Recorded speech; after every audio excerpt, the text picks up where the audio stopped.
treason, sedition, rebellion. This is the heritage of the American patriot.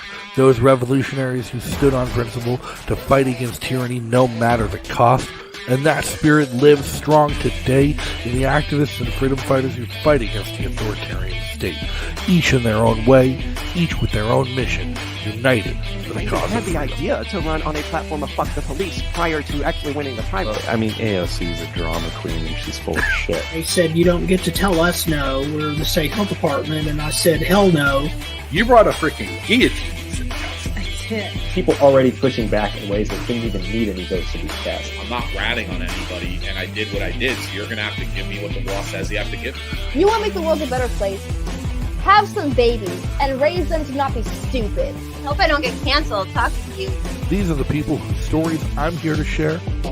I'm Justin O'Donnell, and this is Subversive. Man, governments are not going to like this shit.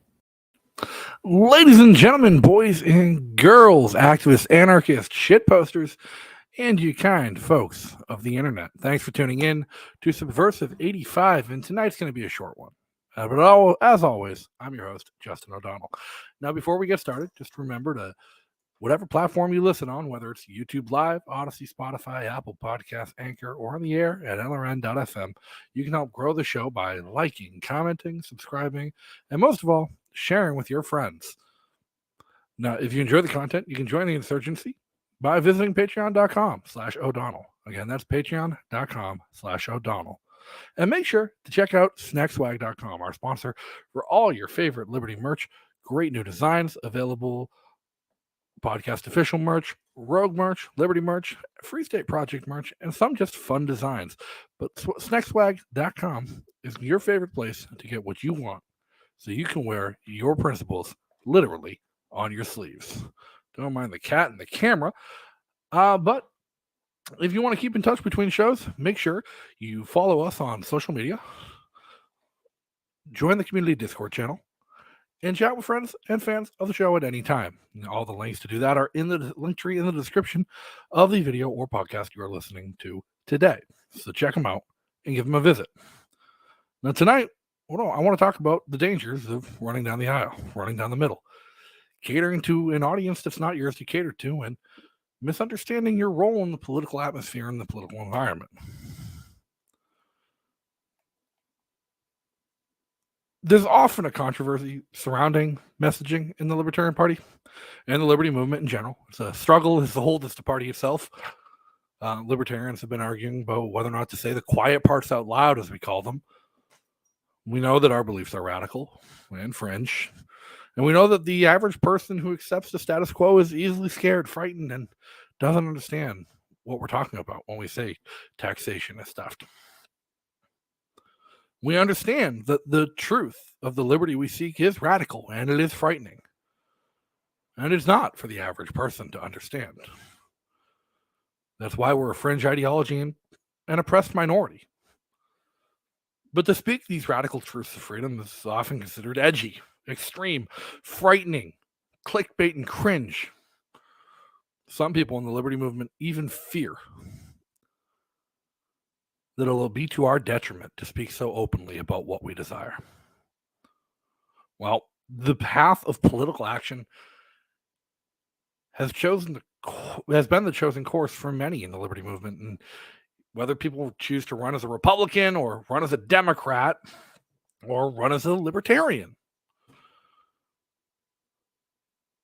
the political course necessarily requires an acquiescence to compromise and populism, because success in the political arena requires convincing a plurality or a majority of those who vote or who are involved in the political process to side with you and elect you to office, where you can get those things done, where you can implement your policies and make your case for liberty.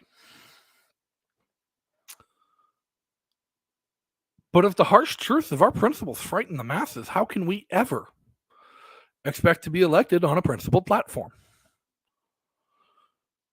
If the harsh truths of liberty and freedom scare the people we need to vote for us, how can we ever expect to win? Well, founding father Samuel Adams, one of his most famous quotes was, "It does not take a majority to prevail, but rather an irate and tireless minority, keen on setting the brush fires of freedom in the minds of men. And that's a really important thing to remember, that what we're doing here in the liberty movement, within the Libertarian Party, within the Free State Project, within the Libertarian Party of New Hampshire, within your favorite local group or organization, isn't trying to win an elected office tomorrow. At least not by being principled. But what we're trying to do is change the culture around us to reflect the values that we hold dear, to the point where liberty can win and it becomes a popular sentiment. But true cultural change requires a movement, not a campaign. A movement of a righteous minority can change and shape the world, but only if they're committed, steadfast, and determined in the face of inherent opposition to the state. But those possessed of the rare courage to stay principled in the face of adversity are not those who can easily be won over by political arguments and persuasion. That's why they're libertarians. That's why they're our people. That's why they're principled and hold their beliefs true. Because they're not easily won, they're not bought, and they're not sold. Now, there's been many attempts by libertarians to speak to the quote-unquote politically homeless and those dissatisfied with the political climate that's overtaken modern culture in the United States, and especially the electoral paradigm in the United States. Some names jump to mind: Gary Johnson, Bill Weld, Joe Jorgensen, Nick Sarwark, Spike Cohen. These people, while inherently libertarian, principled libertarians, they try to win or expand or grow their movement by speaking to people who aren't principled libertarians, by bringing people who don't inherently believe in the natural rights that we are endowed with by our creators, and the natural rights that we believe to be so critical to our human freedom at a core tenet of their values. And while our candidates might, Spike Cohen is a perfect example of someone who does, and nobody questions Spike Cohen's commitment to his principles and his values, but people question his messaging and his strategy all the time, because Spike Cohen isn't campaigning to libertarians. Spike Cohen, Larry Sharp, Joshua Howard, many libertarian candidates who choose the political arena as their avenue of activism don't campaign to libertarians. And let's be honest, that's the correct strategy, because if you're campaigning to libertarians, then you've lost with 3% of the vote at best on a good day. But the people you're campaigning to, when you run down the middle, when you seek out the politically homeless, the moderate voters, the swing vote in America, that's not a base you can build on. Now, whether you're a pragmatist defense attorney who thinks you know better than anyone else, or a fragile stand-up comedian who's assured yourselves of that fact, if you believe that you need to be popular in order to achieve liberty, then you've lost sight of the bigger picture. Well, you may want to win elected office, or you may want to build a movement as a self-proclaimed leader of the modern liberty movement, as a candidate for that office, as a organizer for that movement. You failed to understand a simple truth. And that's that libertarianism is not a popular ideology, and it never will be. Freedom is dangerous. It's risky. It's fraught with risk. The average person is not willing to accept the risk. And as such, the average person cannot be won over to support your freedoms when it matters most. Well, candidates like Nick Sarwark, Spike Cohen, Larry Sharp, Joe Jorgensen, Bill Weld, and Gary Johnson, or organizers like Dave Smith, Angela McCardle, Joe Bishop Henchman, what they fail to realize is that liberty will not be accomplished by the masses, but by the few. As Samuel Adams said, a tireless minority setting the brush fires of freedom aflame.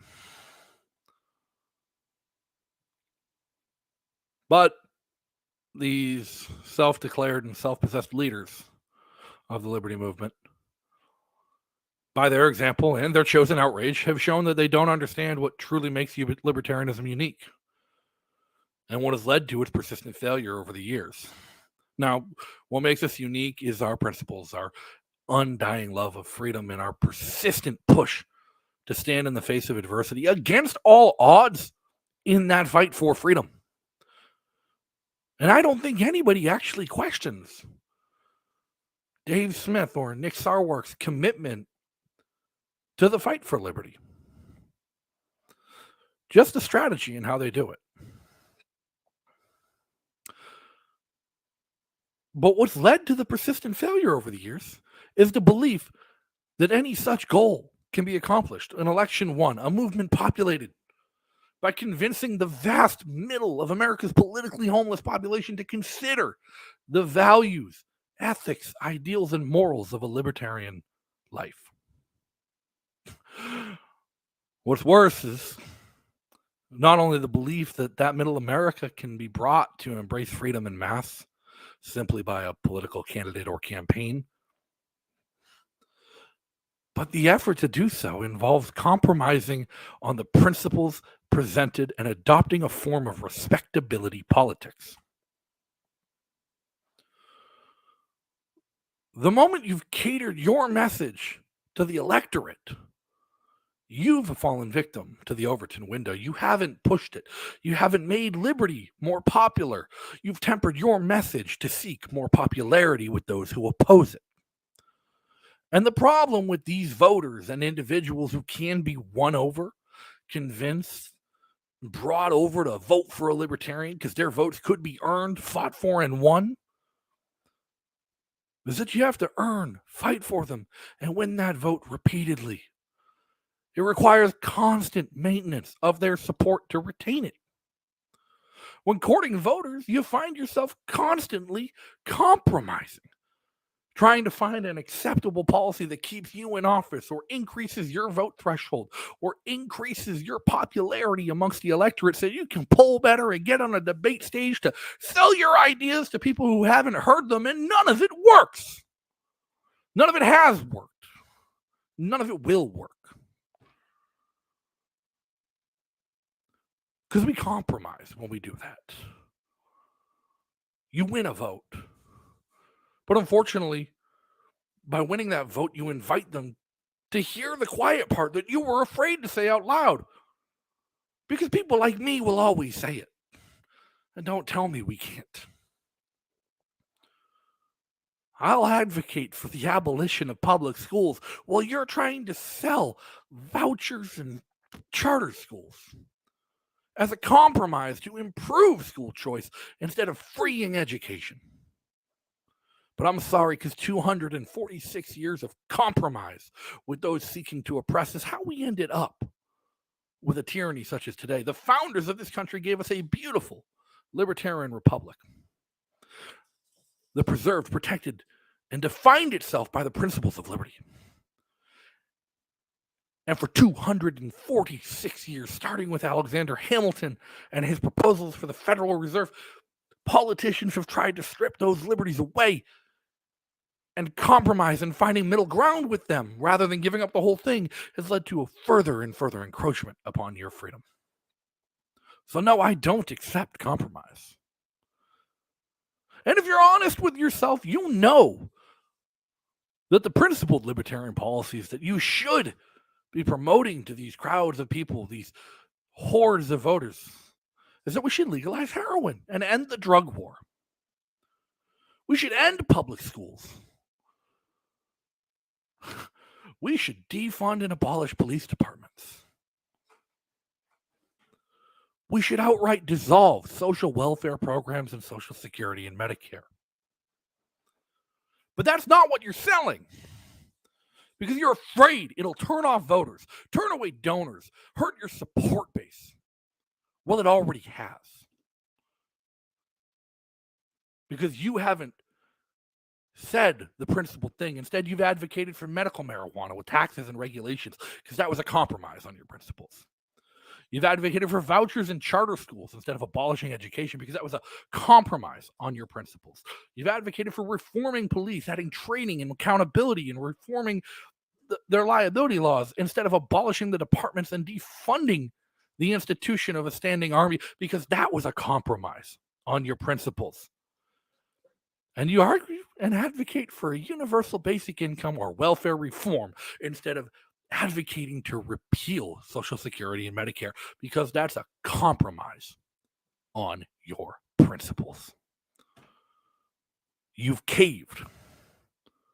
You've become a coward, and you've allowed the masses and the whims of their liking and popularity to dictate your principles in the light of social acceptability. But when you move your policies towards what's popular, instead of exerting your principles to move popularity towards your position, you've understood what Overton's window is, but acted as its subject instead of its master.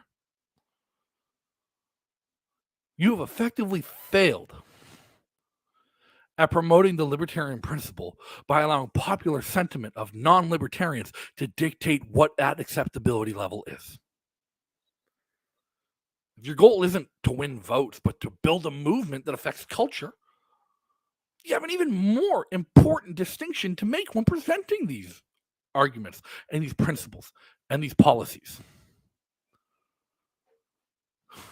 Are you going to make the mistake of a campaigner and build your movement around people who will force you to compromise on your principles? Or you build your movement around a group that's determined to stand in the face of the violence that's thrown against them? Because make no mistake, any revolution is encumbered with violence by the opposition, and the state will not hesitate to put you in a cage for opposing their rule. But no, you moderate your message to attract middle-of-the-road voters, and allowing them to influence your policies and your principles means that you've failed. You've lost. When you begin to engage in the practice of respectability politics in order to appease your donors and your supporters, you've lost sight of the principles at risk. If you've built your movement and surrounded yourself with people who have so little commitment to the principles you claim to espouse that they would abandon you based on the choice of messaging or the tweets of an affiliate, then you're not a leader worth following.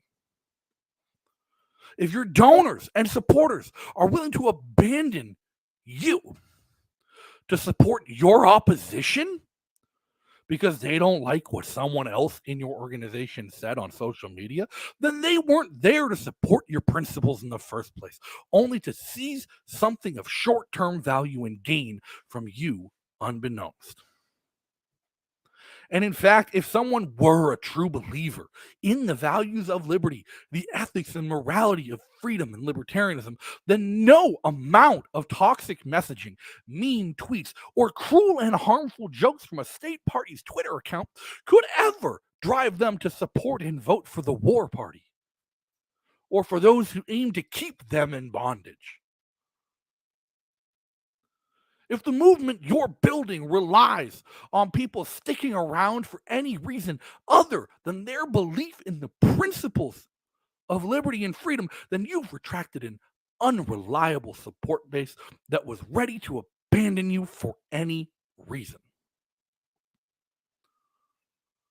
Any movement relies on the commitment of its adherents, not their numbers.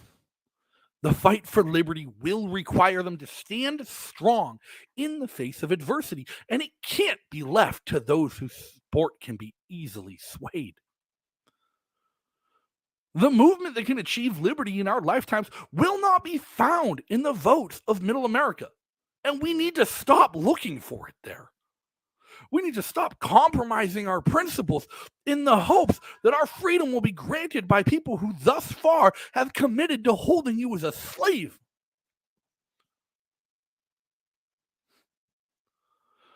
The movement that can achieve liberty in our lifetimes lies with those who've opted out, who've walked away, who've given up, who've seen 50 years of the Libertarian Party, the party of principle, the only organization that has even pretended to stand for their rights as the government has grown out of control. And they've seen it become weakened, coward, hidden behind the shield of vote totals and hunting for donors, afraid to do activism, catering to the state. The people who've seen regime libertarians take over notable institutions like Cato and Reason, and to an extent the Libertarian Party, to carry water for the slavers that oppressed them. Those people who become so disillusioned with the political process that they've chosen another avenue for freedom, and that's one of opting out of agorism, of action or engagement. Those people, that is your movement that can actually win the day, because that is the movement who cares. They didn't abandon you because an affiliate sent a mean tweet. They abandoned you because you weren't worth following with your lack of principles. The movement lies with those who've walked away, because your constant efforts to supplement their dedicated support with the numbers of the uncommitted. The revolution lies in the principled integrity of those who refuse to let others like you speak for them. Bill Weld, Gary Johnson, Joe Jorgensen, Nick Sarwark, Dave Smith, Spike Cohen, Angela McArdle, the self-proclaimed leaders of the liberty movement just in the last few sweeping generational changes we've had in 6 years. Brilliant minds, potential and intelligence squandered and wasted because they believed they needed to be popular to make a difference in the world. Last week on the No Way Jose podcast episode for Pony Boys, Dave Smith, in the midst of his 37-minute rant about how I was hurting his donors and I was hurting his ability to recruit 100,000 members to the Libertarian parties so he could build a new movement bigger than the Ron Paul revolution. Again, apparently it's my fault he can't do that. I get a lot of credit for what LPNH does, even though I have no official role. And I get a lot of credit for the harm done by my open questioning and demand for integrity from the leadership of this party, even the unofficial caucus leadership that was never elected. Dave wants to raise millions of dollars. He wants to recruit tens of thousands of new members. He wants to start a movement that he says will bring back and exceed the Ron Paul revolution. But he can't do it. He won't do it because he doesn't understand what it would take to do it. He doesn't understand that the people he needs to do that are the ones that aren't willing to join the party because the party isn't principled enough for them. That while the party tries to silence the messaging of state affiliates and individual members because it hurts the donor base, those people are upset the party's not doing anything actively about the tyranny in their hometown, about the oppressive laws being passed. Where's the party organizing the activism against that? That's what they want to see. They want to see somebody who stands up and speaks truth to power. Because that's what Ron Paul did. God, if you think the Libertarian Party of New Hampshire's mean, how come no one remembers that time that Ron Paul called a kid fat on national television and said he was a disgusting and despicable example of poor self-control? That started a revolution, folks. He was running for president as a libertarian that year. On live television, when some kid said we need universal health care, Ron Paul said you need a universal diet. Who cares who it offended? The people that were offended by that and wouldn't support Ron Paul wouldn't have supported him anyways because they didn't believe in his principles. They didn't believe in his message. They didn't believe in what he was selling, and they weren't buying. So insulting some stupid kid doesn't change that fact. But Dave Smith doesn't understand what it takes to reach these people. He thinks he can do it by watering down the message, by speaking to middle America, by speaking to politically homeless voters who don't understand the quiet part he's hiding. But they will. If he brings them in, they will. And they'll leave. And they'll go and vote for Trump or DeSantis or, God forbid, whatever piece of trash the Democrats throw up next time around. But changing the world isn't a stand-up comedy routine. You can't read the room and adjust your delivery and jokes to make sure you get the laugh. We're here to speak hard and painful truths to power. Maybe a comedian who can't grasp that fact isn't the best person to lead the charge. I don't know who is. It's not me, that's for sure. I don't want it. I don't even know what the right strategy to awaken and activate the disenfranchised masses is. But it's not cowering and hiding who we really are. But what can you expect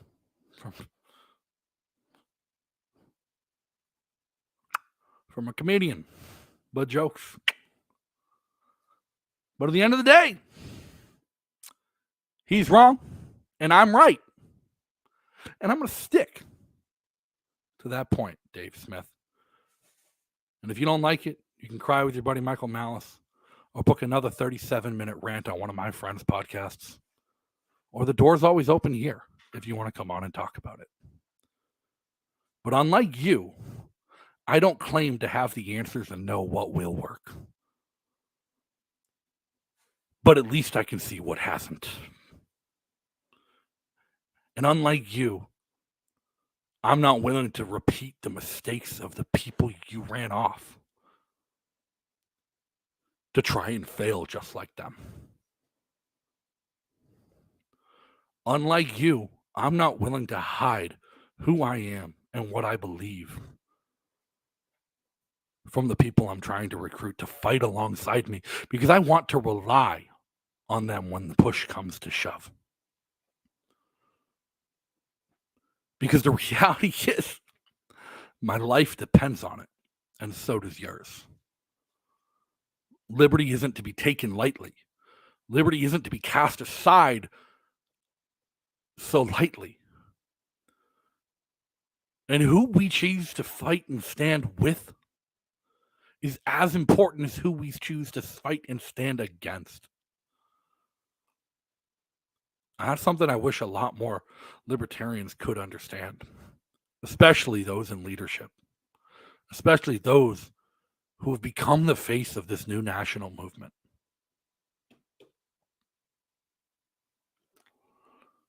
But I don't know. But I'm going to keep doing me. I'm going to keep doing what I do. And I will not keep my criticisms private.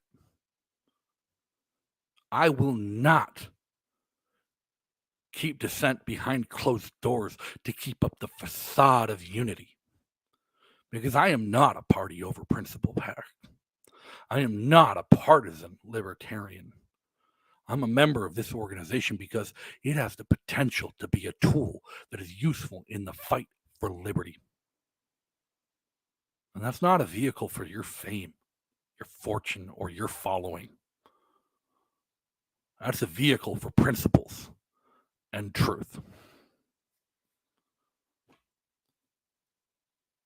So next time you try and take credit for the takeover and tell LP&H they only have the party because of you, own up to the consequences of your own strategy. Own up to the fact that this was wrought by your own hubris. I told you guys it'd be short tonight. I was angry. I had to say it. It's not often one of my more famous friends goes on a podcast and pretends they don't know me while talking shit about me for 37 minutes. But I'll give him an even 29. Until next time, everybody, be free. Thank you for tuning in to another episode of Subversive. Make sure to like, subscribe, and turn on notifications to get alerted every time we go live on YouTube. And make sure to leave some comments and reviews on whatever platform you listen on to let me know what you thought of this episode. And a huge thanks and shout out to our sponsors and the awesome members of the Insurgency on Patreon. If you enjoyed this content, you can join the Insurgency on Patreon by following the links in the description for patreon.com/O'Donnell. And if you can't catch the show live, you can always catch it the next day on YouTube, Odyssey, Anchor, Spotify, Apple Podcasts, Breaker, CastBox, and wherever else you listen to your favorite podcasts every day. So until next time, everybody, be free.